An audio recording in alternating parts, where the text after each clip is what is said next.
वसंतगढ़ की राजकुमारी चंद्रकला न केवल अपार सौंदर्य की मिसाल थी, बल्कि उसमें निर्भयता और स्वतंत्रता की ललक भी थी।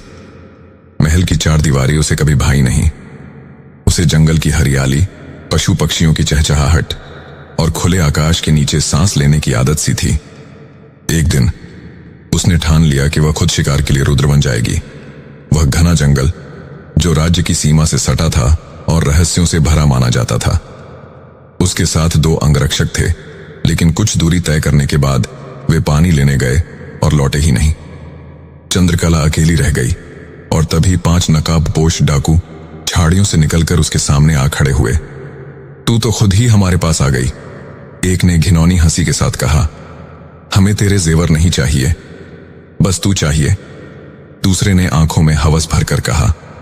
राजकुमारी ने अपनी तलवार निकाली, पर पांचों ने उसे चारों ओर से घेर लिया। वह डर से कांप उठी, पर उसकी आंखों में आंसू नहीं थे, सिर्फ गुस्सा। तभी जंगल की छाया से एक तेज तीर निकला और एक डाकू की टांग भेदते हुए धरती में जा धंसा। राजकुमारी से दूर रहो, एक गूंजती हुई आवाज आई। एक लंबा गठीला युवक सामने आया, कांधे पर धनुष, कमर पर तलवार और आंखों में ज्वाला थी। वह एक शिकारी था, नाम था अर्जुन।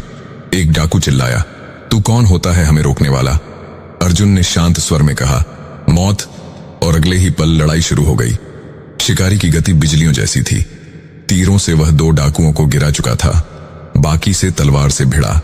चोटें आईं, खून बहा, लेकिन अर्जुन ने एक एक करके सभी डाकुओं को या तो घायल कर दिया या बेहोश कर दिया। आखिरी बचा डाकू डरकर भाग खड़ा हुआ। चंद्रकला अब भी कांप रही थी। अर्जुन ने उसके पास जाकर सिर झुकाया। आप सुरक्षित हैं राजकुमारी, मैं आपको महल तक ले जाऊंगा, उसने धीमी आवाज में पूछा। तुम कौन हो? एक मामूली शिकारी, वह मुस्कुराया। पर आज से आपकी रक्षा मेरा धर्म है।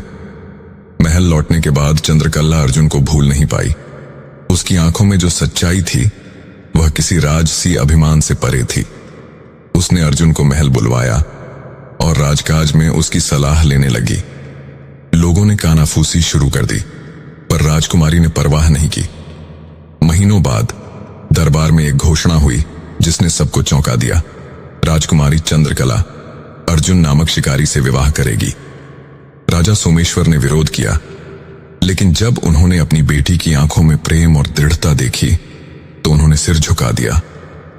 विवाह राजकीय स्तर पर हुआ। अर्जुन अब सिर्फ एक शिकारी नहीं था, वह रक्षक था, प्रेमी था और अब सेनापति बना।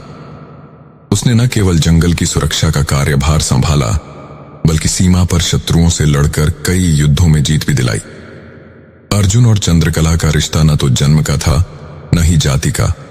वह तो साहस, विश्वास और प्रेम का रिश्ता था। अब वसंतगढ़ में एक नई परंपरा शुरू हो गई थी, जहां खून या वंश नहीं, बल्कि कर्तव्य और चरित्र ही सम्मान का पैमाना थे। राजकुमारी अब रानी बनी थी और उसका रक्षक जीवन साथी। और जंगल, जो एक दिन उसके लिए खतरा था, अब उसका सबसे सुरक्षित आश्रय बन चुका था, क्योंकि वहां एक शिकारी था जिसने न सिर्फ उसकी जान बल्कि उसका दिल भी बचा लिया था।